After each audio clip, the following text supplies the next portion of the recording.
Everyone, आज हम आपको पढ़ाएंगे क्लास 9 केमिस्ट्री का चैप्टर फर्स्ट हमारे आसपास के पदार्थ मैटर इन आवर सराउंडिंग। तो पहले सबसे हम समझते हैं कि पदार्थ होते क्या हैं। पदार्थ वे होते हैं जो हम अपने चारों ओर देखते हैं। जैसे कि हम अपने चारों ओर क्या क्या देखते हैं, बहुत सी वस्तुएं देखते हैं। जैसे कि एग्जांपल के तौर पे मेज़ हो गया, कुर्सी हो गया, ब्लैक बोर्ड हो गया, बुक हो गया, पेन हो गया, लंच बॉक्स, बॉटल एक्सेट्रा। ये सारे हम जो देखते हैं ये सारे अलग अलग वस्तुओं से मिलकर बने होते हैं। इनका आकृति, आकार, ये सारी क्या होती है, हमारी अलग अलग होती है। और ये जिस सामग्री से ये वस्तुएं बनती हैं उसी को वैज्ञानिक ने पदार्थ नाम दिया है। और जैसे कि हमारे पास ये एक पेंसिल है, इसमें क्या होगा, एक द्रव्यमान होगा इसका और एक आयतन। मतलब कि आयतन मतलब क्या होता है, ये कितना स्पेस कवर करी है, मतलब कि इतना स्पेस इसने कवर करा है। और ये द्रव्यमान का मतलब होता है ये कितने वजन का है। ठीक है, अब आयतन की हम डिफिनेशन आपको बताते हैं। किसी भी द्रव्य द्वारा घेरा गया स्थान को ही हम क्या कहते हैं, आयतन कहते हैं। द्रव्यमान क्या होते हैं, हमारे द्रव्यमान वे होते हैं जो पदार्थ की मात्रा को व्यक्त करते हैं, उसी को हम द्रव्यमान कहते हैं, या जिनके कारण इन्हें तौला जाता है, मतलब कि जिनके कारण इसे तौला जाता है उसे भी द्रव्यमान हम कहते हैं। और हम पदार्थ किसे कहते हैं, इन समस्त वस्तुओं का आयतन होता है जिसके कारण वह यह स्थान घेरती है। इस प्रकार की समस्त वस्तुएं द्रव अथवा पदार्थ कहलाती है।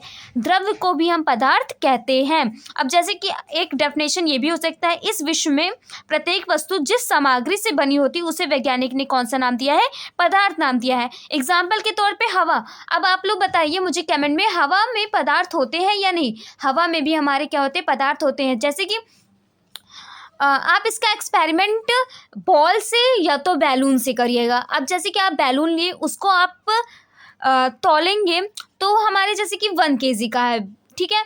अब जब उसमें हम एयर फिल कर देंगे तो हमारे कितने kg का हो जाएगा, 1.5 kg। आप लोग देख लीजिएगा एक्सपेरिमेंट करके, आप हमको कमेंट में ज़रूर बताइएगा।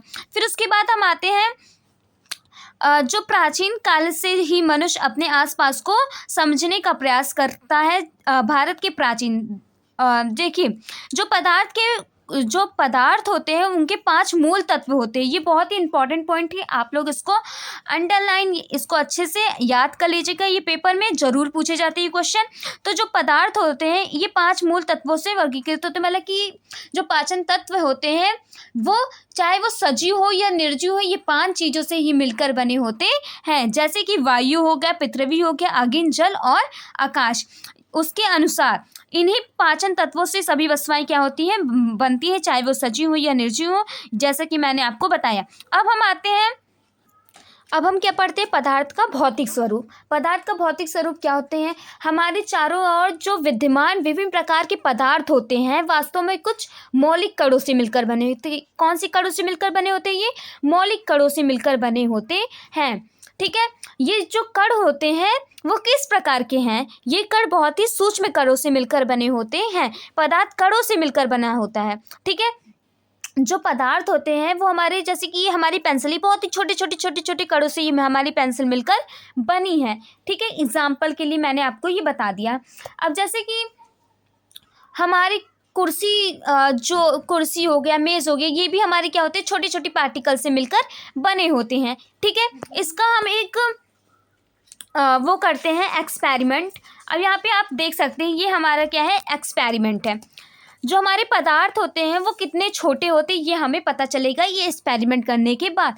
अब जैसे कि हम एक बीकर लेते हैं, उसमें हम 100 ml पानी ले लेते हैं। उसमें हम क्या करते हैं, पोटेशियम परमैंगनेट के हम छोटे से क्रिस्टलिक में हम क्या 100 मिलीलीटर में हम उसमें डालते हैं। फिर एक पाइप लेते हैं, उसमें से 10 मिलीलीटर हम उसमें से निकालते हैं। दूसरे बीकर में जब रखते हैं तो इसमें देखिए, इसमें हमारा क्या होता है, डार्क होता है। अब जब हम दूसरे बीकर में जब इसको 10 ml को लेके इसमें डालते हैं तो इसमें क्या होता है, हल्का प्रदर्शन होता है। इससे यह पता चलता है कि जो हमारे पदार्थ होते हैं बहुत ही छोटे छोटे कणों से मिलकर बने होते हैं। ये आप करते जाएंगे इसका पानी का कलर वैसे मतलब कि हल्का हल्का होते जाएगा। यही दर्शाता है कि पदार्थ जो होते हैं वो कितने ही सूक्ष्म कणों से मिलकर बने होते हैं। ठीक है, अब जैसे कि यहाँ पे लिखा है, ये दर्शाता है कि जो पोटेशियम परमैंगनेट है ये बहुत ही थोड़े से क्रिस्टलें से पानी की बहुत अधिक मात्रा 1000 लीटर भी रंगीन कर सकते हैं।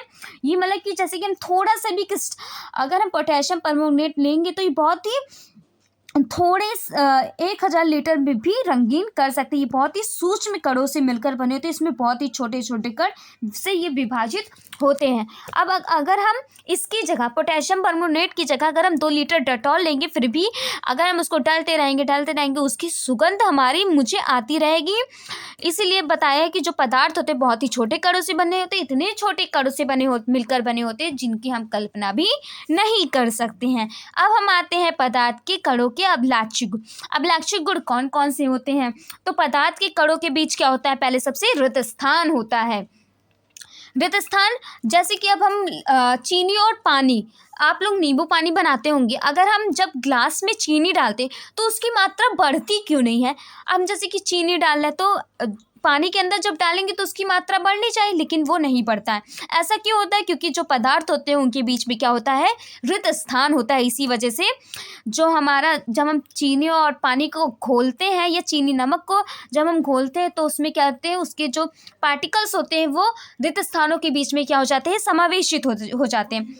अब पदार्थ के जो कण होते हैं वो निरंतर लगातार गतिशील अवस्था में होते हैं। पदार्थ जो सूक्ष्म कण कभी भी स्थिर अवस्था में नहीं रहते। जो पदार्थ के जो कण होते हैं, जो सूक्ष्म कण होते हैं, वो कभी भी स्थिर अवस्था में नहीं होते हैं। कणों की गति की दिशा अनियमित होती है। देखो, जो कण होते हैं उनकी जो दिशा होती है वो ना ही तो स्थिर अवस्था में रहती है और ना ही अनियमित, मतलब कि ये दिशा इसकी निश्चित नहीं है कि इसी नियम पे ये हमारे क्या होगा, मतलब कि गति करेगा। ये अनियमित अवस्था से हमारी गति कर सकती है, क्योंकि यह परस्पर टकराते रहते हैं, परस्पर टकराते रहते हैं तथा यह सभी संभव दिशाओं में गति करते रहते हैं। ये सारी जो हमारे कण होते हैं वो सभी क्या करते हैं? एक संभव दिशाओं में क्या करते हैं? गति करते रहते हैं। पदार्थ के कणों की गतिशीलता का प्रमाण हम अपने दैनिक जीवन में सरलता से देख सकते हैं। इसके लिए हमें एक ये उदाहरण दिया है, चलिए हम क्रियाकलाप से समझते हैं। एक्सपेरिमेंट अगरबत्ती वाला करिएगा। आप किसी कोने में एक बुझी अगरबत्ती रख दीजिएगा, फिर आप देखिएगा कि आपको उसकी सुगंध बहुत ही उसके निकट जाने पर ही मिलेगी। और जब आप जला देंगे अगरबत्ती को तो उसकी सुगंध के कण आपने चारों ओर उपस्थित हवाओं के कणों के साथ क्या होते हैं? मिलकर फैल जाते हैं। सुगंध के कणों के इस तरह फैलने के कारण कुछ दूरी पर बैठे बैठे ही आप इसकी सुगंध प्राप्त कर सकते हैं। ठीक है, अब हम आपको पढ़ाते हैं पदार्थ के कण एक दूसरे को आकर्षित करते हैं।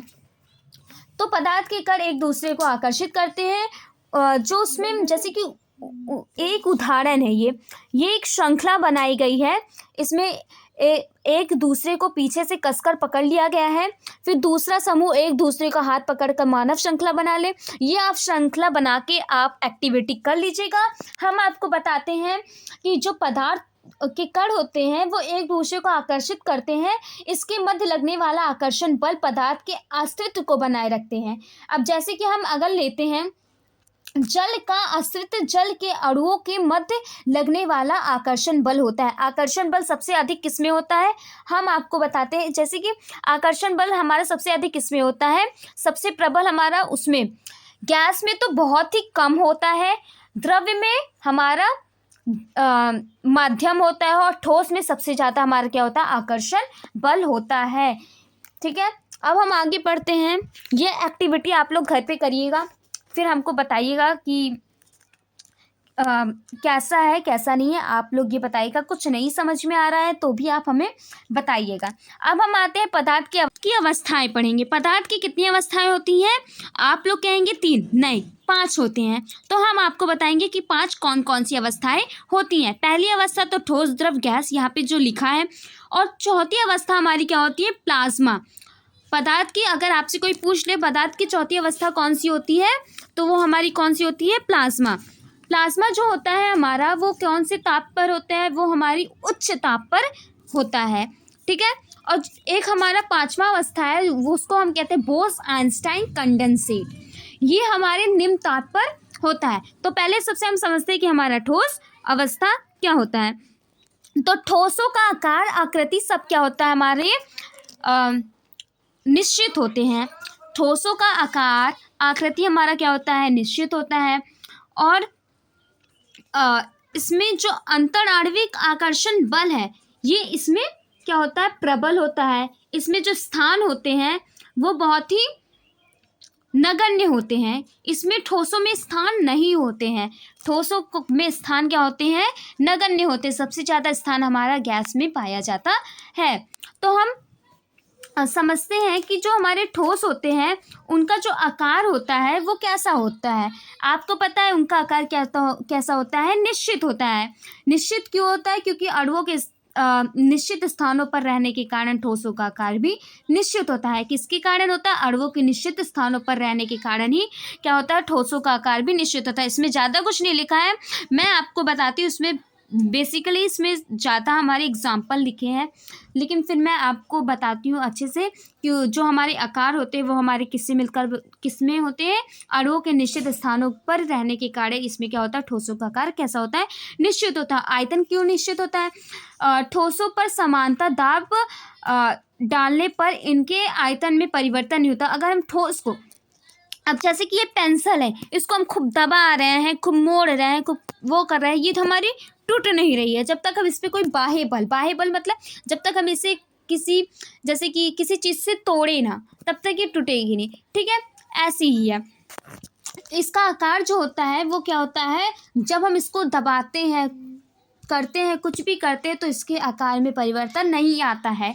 इसके अणु पास स्थिर होते हैं तथा इसकी जो स्थितियाँ होती है वो निश्चित होती है। अतः ठोसों का आयतन भी कैसा होता है, निश्चित होता है। अगर हम गर्म करने पर इसके आयतन में अंतर आता है। अगर हम इसको जब ठोस को गर्म करते तो इसके आकार में थोड़ा सा परिवर्तन आता है आयतन में।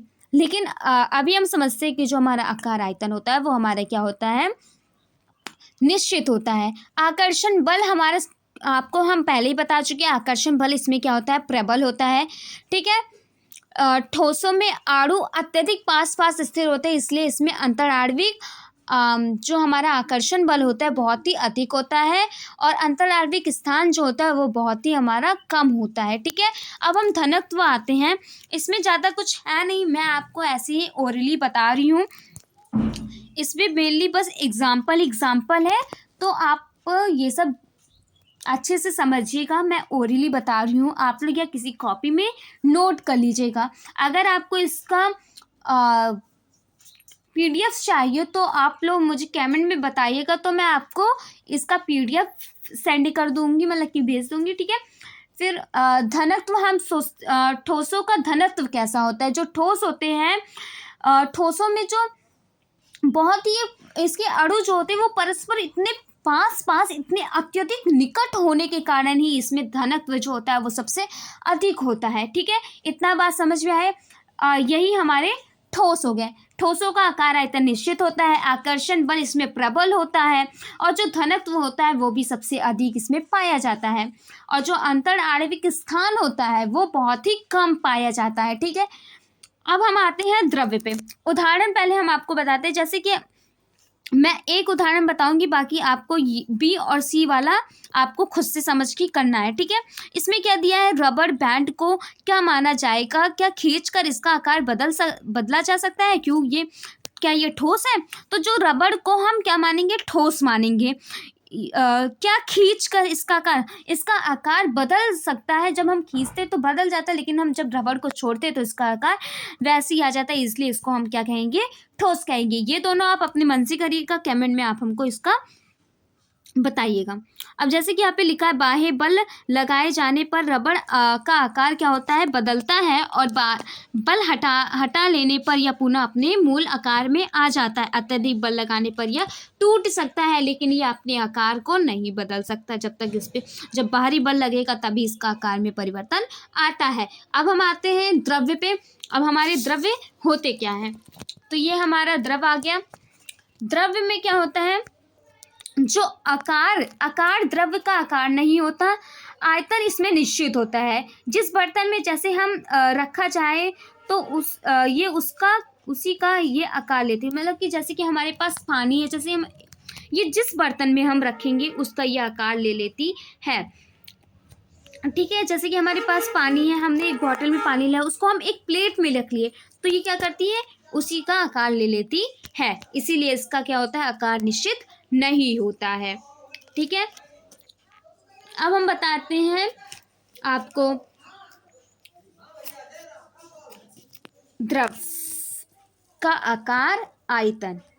द्रव्य के जो अणु होते हैं हमारे, वो गति करते रहते हैं, जिसके फलस्वरूप इसका आकार स्थिर नहीं होता। मतलब कि इसका स्थान जो होता है वो स्थिर नहीं होता, इसलिए द्रवों के आकार निश्चित नहीं रहते। जैसे कि द्रव हमारा कैसे होता है, थोड़ा दूर दूर होते हैं, ये दूर दूर होते हैं, ये क्या करते हैं, हमेशा गति करते रहते हैं, गति करते रहते हैं। क्या करते रहते हैं, हमेशा द्रव हमारे गति करते रहते हैं।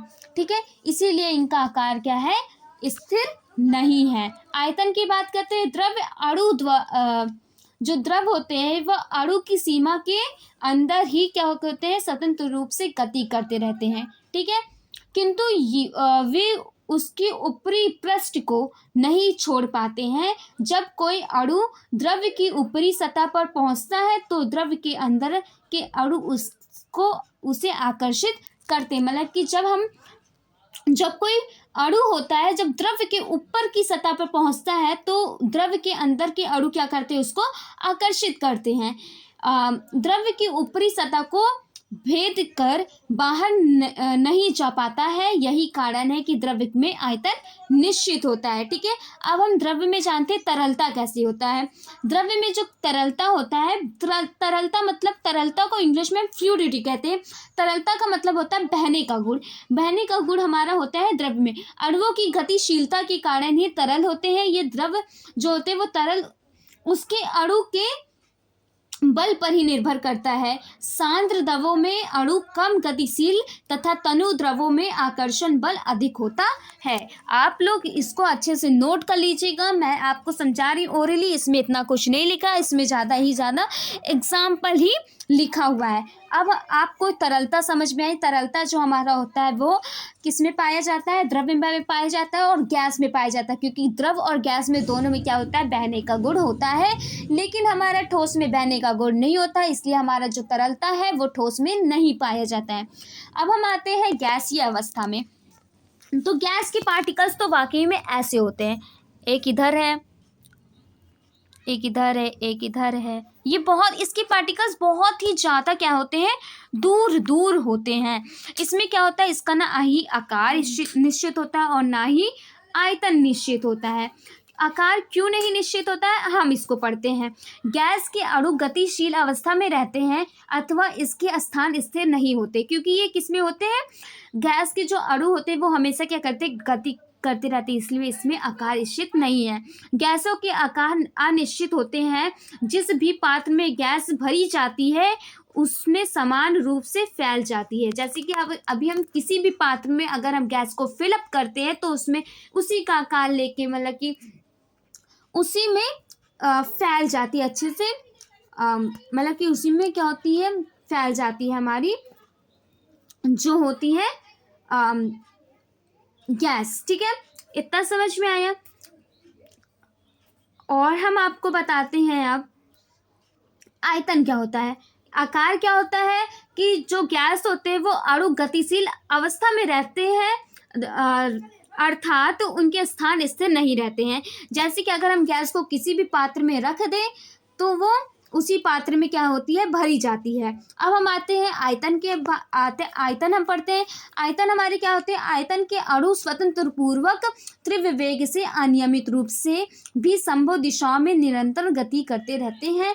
इसलिए गैसों का आयतन क्या होता है, निश्चित नहीं होता है, क्योंकि ये निरंतर क्या करते रहते हैं, गति करते रहते हैं, इसीलिए इसका आयतन भी निश्चित नहीं होता है। अब हम दाब की बात करें तो इसमें दाब होता है, अणु परस्पर तथा बर्तन की दीवारों से निरंतर टकराते हैं। ये क्या करते हैं, हमेशा टकराते रहते हैं। जो हमारे जो टकराते रहते हैं, टकराने के दौरान अणु बर्तन का दीवारों को संवेग स्थानांतरित करते हैं। मतलब कि जो गैस होते हैं जब ये टकराए करते हैं, इसको हम खूब मतलब कि जैसे कि हम इसको एकदम प्रेस करें हम, जैसे कि जब आप जानते होंगे कि एलपीजी और सीएनजी गैस होता है, उसमें बहुत ही दबा दबा के गैस को भरा जाता है।